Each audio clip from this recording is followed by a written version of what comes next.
There is something you have not tried in a long time, not because you decided against it, because the trying stopped so gradually that you can no longer find the seam where the decision was made.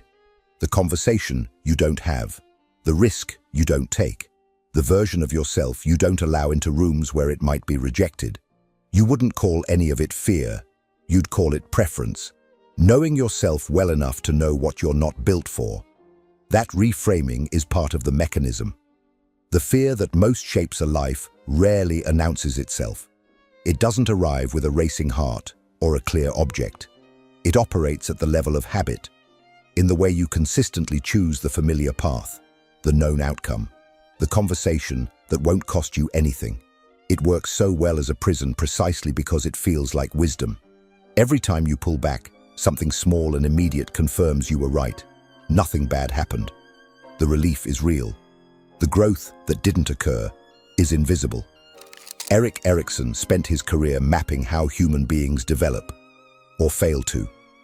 What he found was not a theory of potential, but a theory of confrontation. Development, in Erikson's framework, is not what happens when circumstances are favorable. It is what happens when a person actively engages the specific tensions each stage of life places in front of them. And the person who consistently avoids that engagement does not remain in place. They regress. They become, in measurable psychological terms, smaller. This is not a metaphor. It describes a specific process by which the territory of what you consider possible for yourself contracts with every avoidance, until that contracted territory stops feeling like a limitation and starts feeling like identity. You stop being someone who hasn't yet done the thing. You become someone who doesn't do that kind of thing. The cage and the self become indistinguishable. The fear you have been avoiding is not waiting patiently for you to feel ready. It is growing. And it is growing in the exact shape of the life you're not living.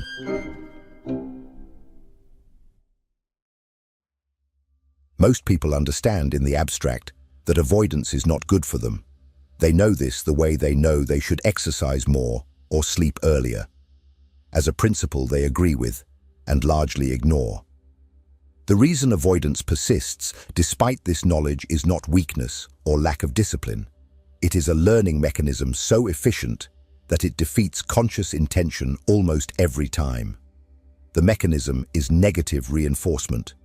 When you encounter something threatening, a difficult conversation, a risk that could expose you, a version of yourself that might fail publicly, your nervous system generates discomfort, anxiety, tightness, a low-level dread that makes the forward direction feel dangerous. When you avoid the threat, that discomfort disappears. The relief is immediate, clean, and real. And your brain, which is a learning machine above all else, registers exactly one thing. The behavior that preceded the relief was correct. Repetition hardens this into reflex. After enough cycles, you don't experience avoidance as a choice. You experience it as instinct, as common sense, as simply knowing yourself well enough to recognize what you can and cannot handle. Here is the practical distinction that breaks the loop open. Relief is not the same as safety. Relief is a neurological event, the cessation of discomfort when a threat is removed from your immediate environment. Safety is a structural condition, the absence of actual danger. These two things frequently have nothing to do with each other. You can feel profound relief while walking directly away from the thing that would have expanded your life. The feeling of relief tells you that the discomfort is gone. It tells you nothing about whether avoiding it was correct. The way to catch this in real time is simple, though not easy. When you feel relief after pulling back from something, ask one question before accepting it as confirmation. Did the threat disappear, or did I just stop looking at it?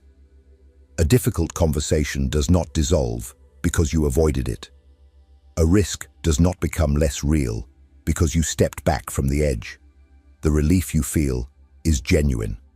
What it is registering most of the time is not safety. It is distance. And distance, in the context of growth, is exactly what shrinks the territory. The cruelty of the mechanism is that it compounds. Each avoidance makes the next one more likely, not because you become weaker, but because the internal evidence accumulates. You pulled back last time. Nothing terrible followed. The pattern presents itself as experience, as self-knowledge, as the accumulated wisdom of someone who has learned what they're dealing with. What it actually is a contracting map of what you're willing to try. Erikson understood this contraction not as a psychological quirk, but as a structural feature of how development either progresses or collapses. He mapped it across the entire lifespan, each stage with its own specific crisis, its own specific form of avoidance, and its own specific cost when the confrontation is refused.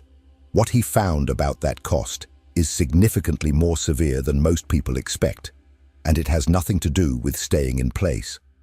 If this content is making sense to you, click the subscribe button and subscribe to the channel. Thank you for your support.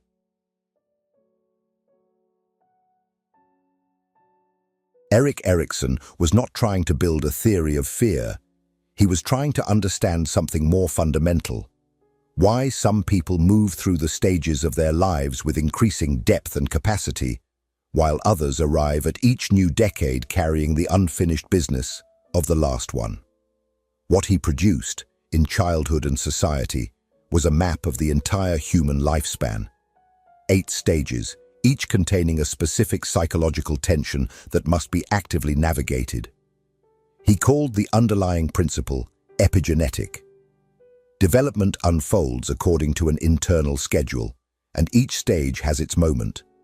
Miss it, and the structure that should have been built isn't there when the next stage arrives. The word crisis in Erikson's framework does not mean catastrophe. It means turning point. A moment in development when something must be decided, when the psyche is called to engage a specific tension between 2 opposing forces. Trust versus mistrust, autonomy versus shame, initiative versus guilt, industry versus inferiority, identity versus confusion, intimacy versus isolation, generativity versus stagnation, integrity versus despair. These are not personality types. They are developmental tasks, confrontations that the structure of human life presents to each person, in sequence, whether they feel ready for them or not. The epigenetic principle carries a specific implication that most people miss. The stages do not wait for you. They arrive on their own schedule, shaped by biology, by social expectation, by the simple fact of time passing. What you bring to each stage, the resources accumulated from navigating the previous ones, determines what becomes possible within it. A person who avoided the confrontations of earlier stages does not simply carry a gap. They carry a structural deficit that makes the next confrontation harder, the one after that harder still. This is where the practical weight of Erikson's framework lands. Consider the stage he identified as central to adult life: generativity versus stagnation. The task of this stage, which spans the bulk of a person's productive adult years, is to invest meaningfully in something beyond oneself, to create, to guide, to contribute to the continuity of something larger than one's own circumstances. In Childhood and Society, Erikson writes that generativity is primarily the concern for establishing and guiding the next generation. But he is careful to note that this extends far beyond parenthood. It is the drive to make something that matters, to be necessary to something outside the closed loop of one's own maintenance. When this fails, what emerges is not neutral. Erikson is precise about it. Stagnation arrives alongside what he calls pseudo-intimacy, the appearance of connection without the actual risk of it, and a pervasive sense of personal sterility. Not a temporary frustration, a structural emptiness that the person often experiences as boredom, restlessness, or a low-level contempt for the life they are living, without quite knowing why. The practical tool that Erikson's map provides is this: your avoidance is not random. It clusters around a specific stage, a specific tension. The person who cannot risk being seen, who keeps themselves at a careful, managed distance from anyone who might actually know them, is avoiding the confrontation of intimacy versus isolation. The person who cannot commit their energy to anything beyond immediate personal comfort is avoiding generativity. The person who cannot accept the irreversibility of the choices they have made is in a stalled confrontation with integrity versus despair. These are not character flaws.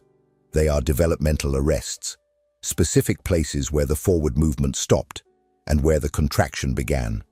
Knowing which tension your avoidance belongs to matters because it changes what you're looking at. The problem stops being a vague sense that something is wrong and becomes a specific confrontation with a name, one that Erikson's 8 stages tell you, with some precision, what it will cost you to keep refusing. That cost is not what most people imagine. It is not stasis. It is something more active and more alarming, and it is already in motion.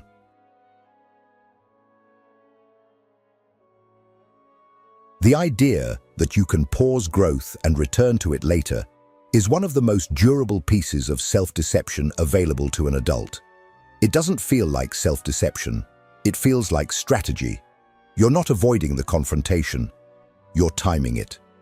Waiting until the circumstances are better, until you have more resources, until the risk feels proportionate to what you're ready to lose. This is how avoidance disguises itself as prudence. By always positioning the confrontation somewhere just ahead, close enough to feel responsible about, far enough to never actually reach. Erikson's framework removes this comfort entirely. The developmental stages are not a ladder you can step off and step back onto when it suits you. They move with time, and time moves regardless of your readiness. The person who is not actively navigating the crisis of a given stage is not in a holding pattern. According to Erikson, they are already moving, just in the wrong direction. Avoidance is not neutral. It produces regression. What regression looks like from the inside is important to understand because it rarely announces itself. It doesn't feel like going backward. It feels like settling, like the gradual acceptance that certain things were never quite meant for you. That particular kind of closeness, that particular level of risk, that particular version of a life. The territory contracts, and the contraction gets narrated as self-knowledge. Erikson is specific about what happens when generativity fails. The person does not simply stagnate in a static sense. What emerges is what he describes as pseudo-intimacy, the maintenance of the forms of connection while carefully avoiding its actual demands, accompanied by a penetrating feeling of personal sterility. Not dramatic suffering, a duller and more corrosive condition. The sense of going through motions that no longer generate anything, in a life that has stopped surprising you because you have systematically removed everything that could. The practical threshold to watch for is this. Notice when your self-description has shifted from, "I haven't done this yet," to, "I'm not someone who does this." That shift is the moment avoidance becomes identity. It happens quietly, usually across years, and by the time it's complete, the original confrontation is no longer experienced as something being avoided. It is experienced as something simply outside the scope of who you are. The cage has been fully internalized. You are not a prisoner who can see the bars. You are someone who has genuinely forgotten they were ever there. This is what makes Erikson's theory of development more demanding than it initially appears. It is not enough to understand the stages intellectually or to intend to engage them when you feel more prepared. Preparation, in his framework, is not a precondition for development. It is a product of it. The resources that would make the confrontation easier are built by confronting it, not by waiting until you have them.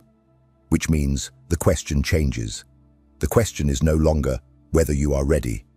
The question is what kind of fear you are actually experiencing.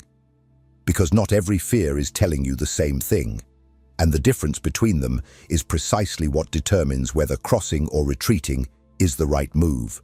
If what you're hearing resonates with you, you'll find real value in my ebooks.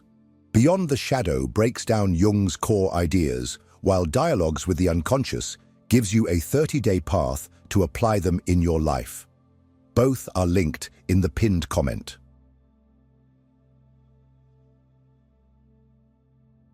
There is a version of fear that is doing exactly what it was designed to do.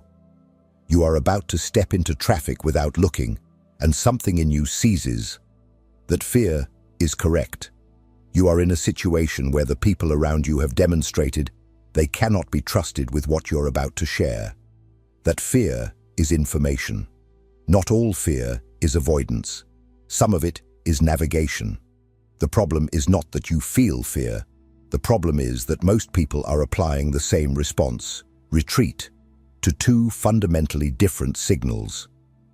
Erikson's framework makes a distinction that is easy to miss in the abstraction of developmental theory, but is immediately recognizable once you know what to look for.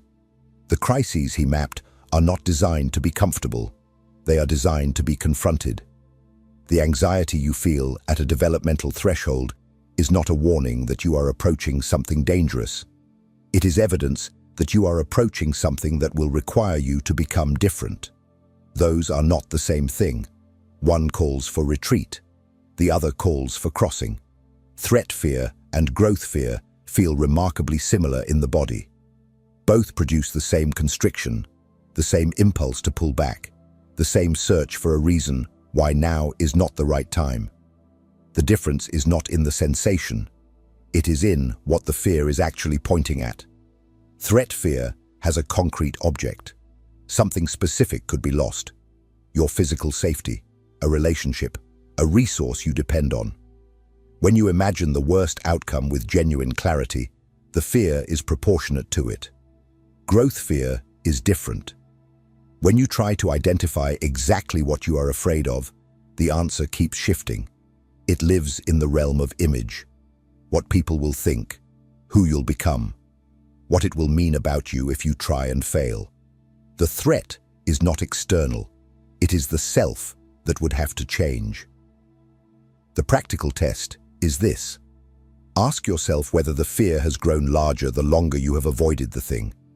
Threat fear, in the absence of a real escalating danger, tends to remain relatively stable. Growth fear, by contrast, expands with every avoidance, because each retreat adds another layer of evidence that the thing is too large to approach. If your fear of something is significantly bigger now than it was 2 years ago, and nothing external has changed to make it more dangerous, what you are almost certainly experiencing is the compounded weight of your own avoidance. A second question cuts even deeper. Ask, if I knew with certainty that I would not fail, would the fear disappear? If the answer is yes, you are not afraid of the thing itself. You are afraid of exposure, of being seen trying, of the version of yourself that exists in the attempt. That is not a signal of danger. That is the exact sensation Erikson described at every developmental threshold. The vertigo of being called to become someone your current identity does not yet include. Every meaningful expansion in your life so far was preceded by that specific feeling. You know this. You have crossed thresholds before, and you remember, or you would, if you looked, that the fear on the other side did not disappear. It transformed. It became the residue of something you no longer needed to avoid. Recognizing the fear as a frontier, not a warning, changes what you are looking at. It does not change what crossing requires. That part, the actual mechanics of the crossing and what it produces, is where most accounts of fear go silent, because it is the least comfortable thing to say directly.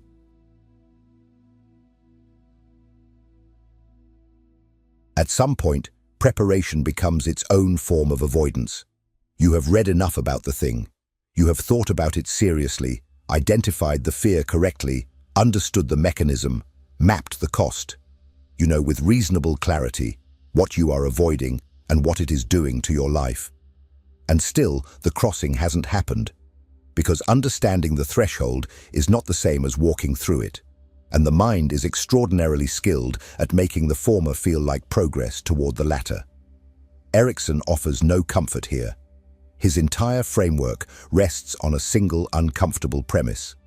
The capacities you need to navigate a developmental stage are not prerequisites for entering it. They are what the stage produces. You do not arrive ready. You arrive and the arriving is what makes you ready. This is not a motivational claim. It is a structural one. The ego resources that would make the confrontation manageable.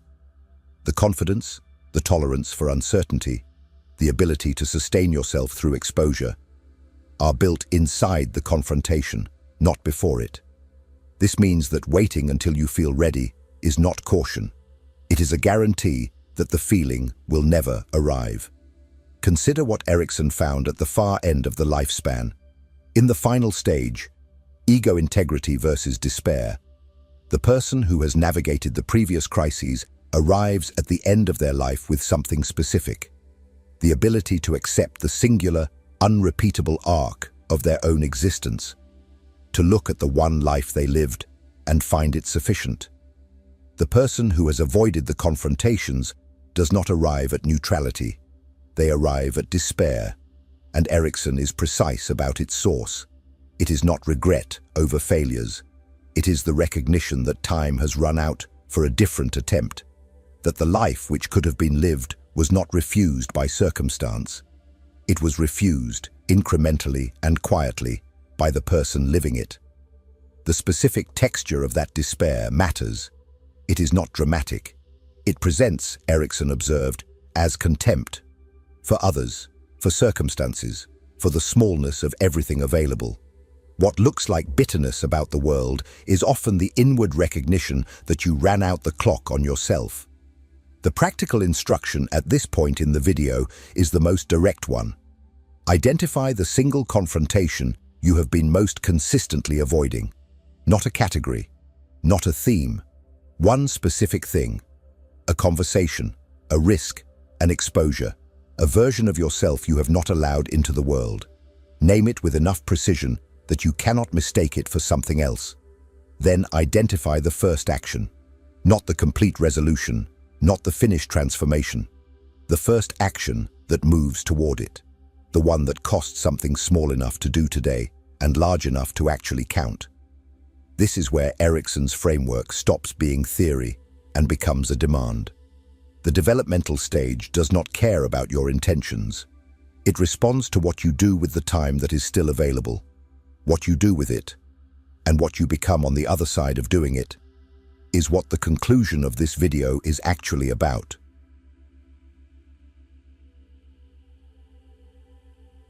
There is a version of your life that has been running in parallel to the one you are living.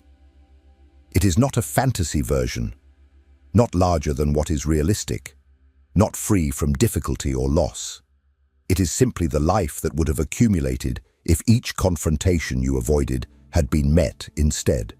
The conversation that happened, the risk that was taken, the exposure that was survived. It is not a better life in the way self-help means when it uses that word. It is a larger one. And the distance between that life and this one is not made of bad luck or insufficient circumstance. It is made of relief. The accumulated relief of 10,000 small retreats, each of which felt, in the moment, entirely reasonable. Erikson's contribution to understanding this is not optimistic in the conventional sense. He does not argue that it is easy to change course, or that the confrontations become less frightening once you understand them, or that insight reliably produces action.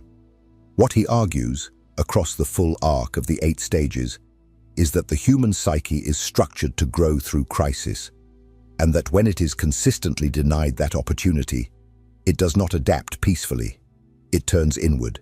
It becomes, in his precise clinical language, sterile, generative of nothing, capable of maintaining the appearance of a life without generating the substance of one. The person that process produces is recognizable, not broken, not obviously suffering, just somehow smaller than the space they occupy. Careful in a way that doesn't quite look like care, certain in a way that doesn't quite look like knowledge. Moving through a life that fits them with uncanny precision because they have spent years adjusting to its dimensions rather than expanding into them. What Erikson found at the end of the lifespan is the most clarifying lens for understanding what that costs. Ego integrity, the capacity to accept one's singular, unrepeatable life as sufficient, is not available to everyone. It is available to those who lived forward into their stages.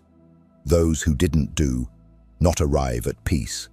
They arrive at the specific despair of someone who can see, with the clarity that only time running out produces, that the life they avoided was not taken from them. It was declined, quietly, repeatedly, by themselves. That recognition is not a reason for guilt. Guilt is useless here. It is a reason for urgency. Not the urgency of panic, the urgency of someone who understands that the clock is not paused while they think about this, that the developmental stage continues whether or not the confrontation is engaged, that the person who can live the life they want is not somewhere ahead of them, fully formed and waiting to emerge when conditions improve. That person is made in the crossing, assembled in the act, unavailable by any other method. You already know what you are avoiding. You have known it for longer than you have admitted. The question this video leaves you with is not what to do about it eventually.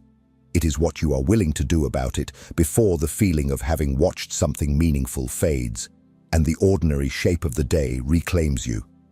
If something in what you just watched is still unresolved inside you, the video now appearing on your screen will take it further. Click and keep going.